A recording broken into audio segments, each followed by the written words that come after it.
আজকে যে আলোচনাটা আমি করব, যে ডিসকাশনটা আপনাদের সাথে করছি, সেটা একদমই ভ্যালিড ডিসকাশন। সেটা টু দ্য পয়েন্টে আমি আলোচনা করতে চাই। এবং আমার কাছে মনে হয় বাংলাদেশের ক্রিকেট ফ্যান্স যারা আমাদের দেশে বসবাস করেন, যারা বাইরে বসবাস করেন, যারা বাংলাদেশে খেলা ফলো করেন, সবার জন্য it's going to be a very very good news. নিউজটা কি? এই মুহূর্তে বাংলাদেশের ক্রিকেটের সবচেয়ে সংকটের জায়গা, টেনশনের জায়গা, ভাবনার জায়গা, অস্বস্তির জায়গা কোনটা? Shakib Al Hasan and Mashrafe Bin Mortaza, they are out of cricket. Mashrafe Bin Mortaza অনেক আগে থেকেই, Shakib Al Hasan not a retired cricketer formally till now, but Shakib Al হাসানও এখন পর্যন্ত বাংলাদেশ জাতীয় ক্রিকেট দলের সেটআপের বাইরে। Mashrafe Bin Mortaza still living in this country. Shakib Al Hasan বাংলাদেশে আসতে পারছে না বা সেই কনফিডেন্স পাচ্ছেন না। তাদের ক্রিকেট, তাদের পলিটিক্স, সবকিছু যে ব্লেন্ডিংটা হয়ে ম্যাসাকার একটা সিচুয়েশন তৈরি হয়েছে, সেটা আসলে কোথায় গিয়ে শেষ হচ্ছে সেই আলোচনা।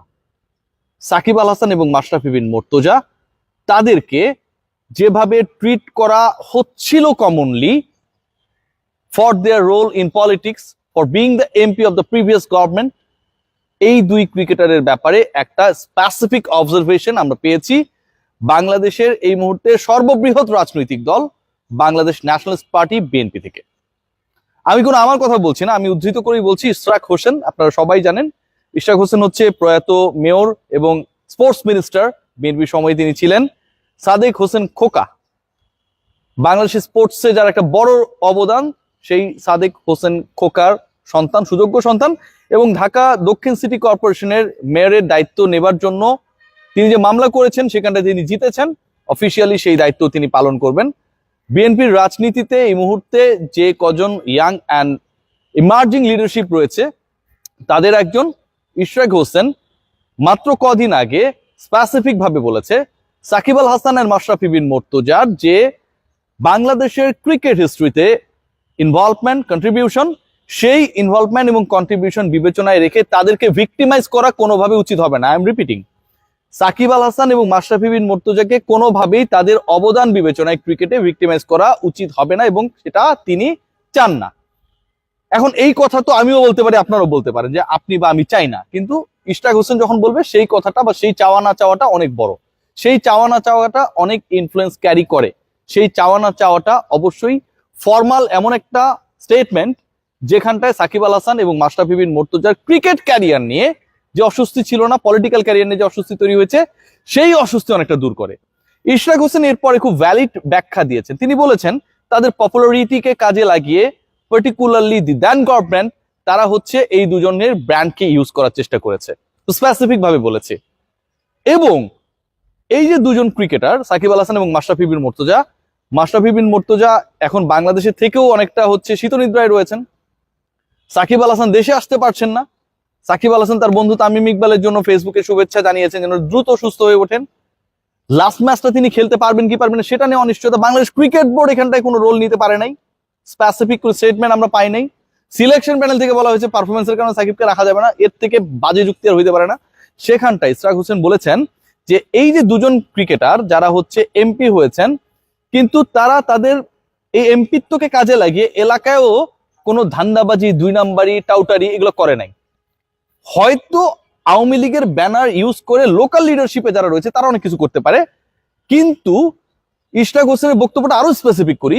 তিনি বলেছেন আমি যেহেতু মাঠের পলিটিক্স করি, সো মাঠে কি হচ্ছে সেটা আমি জানি। এরকম কোন ধরনের বড় ধরনের অবজারভেশন, অনিয়ম, বিশৃঙ্খলা, মারপিট করা, দখল করা, চাঁদাবাজি করা, লুটতরাজ করা সাকিব আল হাসান এবং মাশরাফি বিন মুর্তজার ব্যাপারে নেই। কি দাঁড়ালো ভাই? এই দুজন প্রথমত ভিক্টিমাইজ করা উচিত হবে না, তার মানে তাদেরকে ভিকটিম করা হয়েছে, যেহেতু তাদেরকে তাদের ব্র্যান্ডকে ইউজ করে পলিটিক্সে আনা হয়েছিল। সেকেন্ড পয়েন্ট, যেটা তারা এমপি হবার পরেও, পার্লামেন্টারিয়ান হবার পরেও তাদের এলাকায় এমপিরা সচরাচর বাংলাদেশে যেটা করে উইথ ডিউ রেসপেক্ট, আমরা সবাই জানি, সেরকম কোনো ধরনের বিতর্কিত কর্মকাণ্ডে জড়ান নেই। এর বাইরে যদি কোনো ইস্যুস থাকে সেটা লিগালি মোকাবেলা করা হবে, সেটাও তিনি বলেছেন। তার মানে কি সাকিব আল হাসান এবং মাশরাফি বিন মুর্তজার বাংলাদেশ কেন্দ্রিক, বাংলাদেশ ক্রিকেট কেন্দ্রিক যে ইস্যুস গুলো আমরা বড় করে দেখছিলাম, মনে করা হচ্ছিল যে বাংলাদেশের ক্রিকেটে কখনো যদি বাংলাদেশ আওয়ামী লীগ যদি আবারও ক্ষমতায় আসে তার আগ পর্যন্ত তারা রেলেভেন্ট না, এটা পার্শিয়ালি ভুল। তাদের ভিক্টিমাইজ করা হবে না, ইট মিনস তাদের contribution in cricket Bangladesh nationalist party logically চায়। ইশরাক হোসেন সেই ব্যাপারটাই প্রচ্ছন্নভাবে বোঝানোর চেষ্টা করেছেন। তাহলে এখন আমরা কি বলতে পারি, যেই ট্যাগলাইনটা দেখছেন, সাকিব আল হাসান বাংলাদেশের হয়ে আবারও খেলবেন? সাকিবকে ভিক্টিমাইজ করা উচিত হবে না, মাশরাফিকে ভিক্টিমাইজ করা উচিত হবে না। তারা পলিটিক্যালি গণহত্যার সাথে জড়িত ছিলেন না, এরকম কর্মকাণ্ডের সাথে তাদের ইনভলভমেন্ট ইশরাক হোসেন তিনি মাঠে রাজনীতি করেন, তিনি পান নাই। তাহলে কি দাঁড়াচ্ছে? তাহলে তো ভাই তাদের ব্যাপারটা কনসিডারেশনে আসছে। তাহলে তো সাকিব আল হাসান বাংলাদেশের হয়ে, if is okay to play, if is fit to play, if is a good performer to play, contribute to his country, তাহলে সাকিব আল হাসানকে মাশরাফির ক্যারিয়ার নিয়ে তো আসলে আলোচনার কোনো সুযোগ নেই। না খেলানোর বা একটা গ্র্যান্ড রিসিপশন দেওয়ার ক্ষেত্রে কোনো বাধা থাকছে না। This is the reality, this is the truth. So আমার কাছে যেটা মনে হয় যে যেই সিচুয়েশনটা অগাস্টের 5-এর পরে ক্রিয়েট হয়েছিল, এবং সাকিব মাশরাফি তো ব্ল্যান্ডারও করেছেন যথেষ্ট। ওই সময়টায় যেভাবে মানুষ মরছিল, ভাই ভুলে যান কে কোন দলের, কে কোন আদর্শের, আমি কোন রাজনীতি করি, রাজনৈতিক চেতনা বিলং করি, সেটা মুখ্য না। মানুষ মারা যাচ্ছে, আওয়ামী লীগ, বিএনপি, জামাত শিবির, সাধারণ মানুষ যেই হোক না কেন ভাই, ব্লাডের কালার সবারই এক, লাল, মারা যাচ্ছে। সো ওই জায়গাটা একটা স্টেটমেন্ট তো তাদের কাছ থেকে এক্সপেক্ট করা হচ্ছিলই, তারা সেটা করেন নাই, পরবর্তীতে দুঃখ প্রকাশ করেছেন।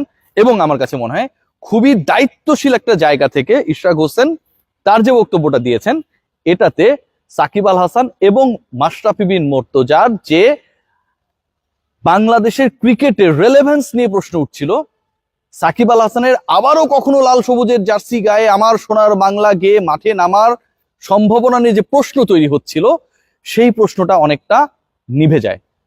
নাও this is the responsibility of Bangladesh cricket board, যে সাকিব আল হাসানের ব্যাপারে তারা একটা positive, gutsy, dominating, logical decision নেবে কি নেবে না for his grand farewell. Shakib Al Hasan নিশ্চয়ই বছরের পর বছর খেলবেন না। সাকিব আল হাসান খেলার জন্য যে এভেলেবেল সেটাও তিনি প্রমাণ করেছেন ওই বোলিং অ্যাকশন পরীক্ষায় বা মেকানিক্যাল টেস্টে তিনি যখন অবতীর্ণ হয়েছেন। হোয়াট ডাজ ইট মিন? যে তিনি এখনো খেলতে চান, 38 বছর বয়সেও খেলতে চান, এবং তিনি সব পাস করেছেন। সো বাংলাদেশ ক্রিকেট বোর্ডের রোলটা এখন জানার, দেখার, বোঝার।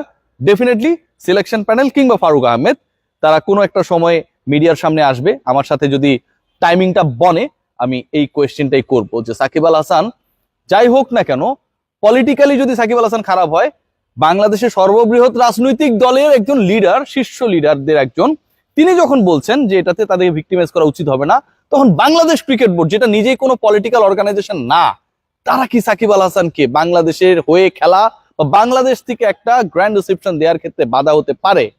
নিশ্চয়ই না। সো আর বলার কিছু নেই, আলোচনা দীর্ঘায়িত করতে চাই না।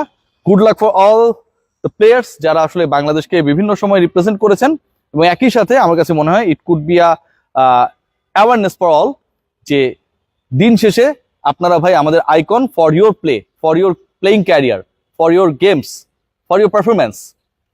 কিন্তু আপনারা যখন পলিটিক্যাল পার্টির মধ্যে চলে যান ক্যারিয়ার শেষ করার আগে, সেটা সবার জন্যই অনেক বেশি বিব্রতকর।